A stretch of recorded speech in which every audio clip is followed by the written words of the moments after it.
అందరికీ నమస్కారం అండి. నేను మీ తోట ముకుంద్, ప్రజాప్రస్థానం పార్టీ రాష్ట్ర అధ్యక్షుడిని, న్యాయవాదిని.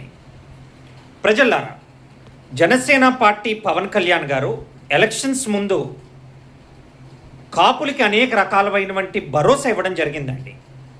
ఆయన స్పీచెస్లో కూడా కాపులు కనీసం ఒక క్యాస్ట్ ఫీలింగ్తో అయినా ముందుకు రండి, ఆంధ్రప్రదేశ్ బాగుపడుతుంది, ఓటింగ్ వేయండి అని ఎన్నోసార్లు కూడా కాపులకి ఆయన అపీల్ ఇవ్వడం జరిగింది, రిక్వెస్ట్ చేయడం జరిగింది. బట్ ఈరోజు జనసేన పార్టీ నాయకుడు పవన్ కళ్యాణ్ గారు అధికారంలోకి వచ్చినాక పూర్తిగా కాపు నాయకుల్ని, కాపు సంబంధించినటువంటి ప్రజల్ని, కాపుల్లో అనేక రకాలైనటువంటి సెగ్మెంట్స్లో ఉన్న తూర్పు కాపులు, బలిజ, ఒంటరి, ఓసీ తెలక్ కాపులు, పూర్తిగా కాపు కులాన్నే పక్కన పెట్టేసేటువంటి కార్యక్రమం జరుగుతుందండి.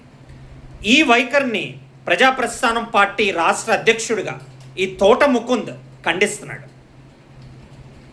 ఓటులకి కాపులు కావాలి, కానీ ఏ రోజైనా కాపులందరిలో కూడా ఒక సభ పెట్టి కాపులు పడుతున్నటువంటి కష్టాలు, కాపుల్లో ఉండేవంటి పేదరికం చెందినటువంటి కుటుంబాలు ఏ రకంగా ఇబ్బందులు పడుతున్నారని ఏ రోజు కూడా పవర్లోకి వచ్చినాక పవన్ కళ్యాణ్ గారు పట్టించుకోలేదండి.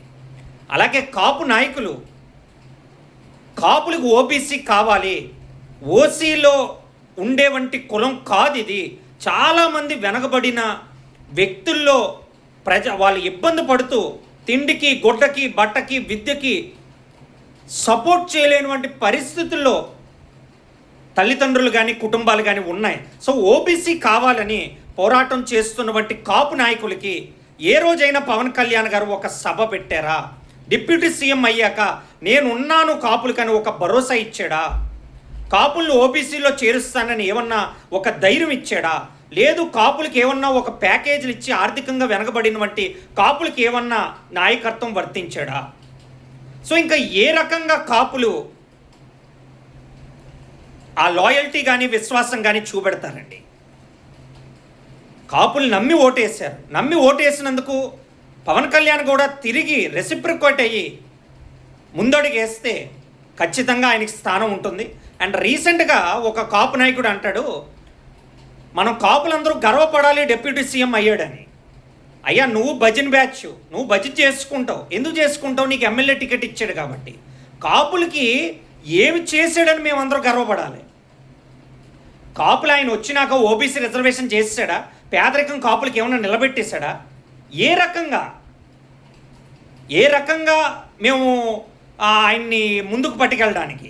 రెండవది, నరేంద్ర మోడీ గారు పవన్ కళ్యాణ్ గారు ఇంటికి వచ్చాడు. నరేంద్ర మోడీ గారు ఓకే, అది మనం గర్వంగా చెప్పుకోవాలని అంటున్నాడు కాపులందరూ కూడా.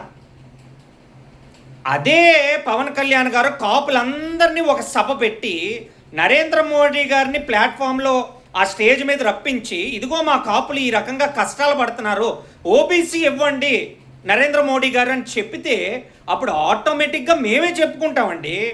మా కాపు నాయకుడు ఒకడు ఉన్నాడు పవన్ కళ్యాణ్, ఆయన వల్ల మా కాపులకు ఓబీసీ వచ్చింది, నిరుపేదలకి, కాపుల్లో ఉండే నిరుపేదలకు ఆదుకున్నాడని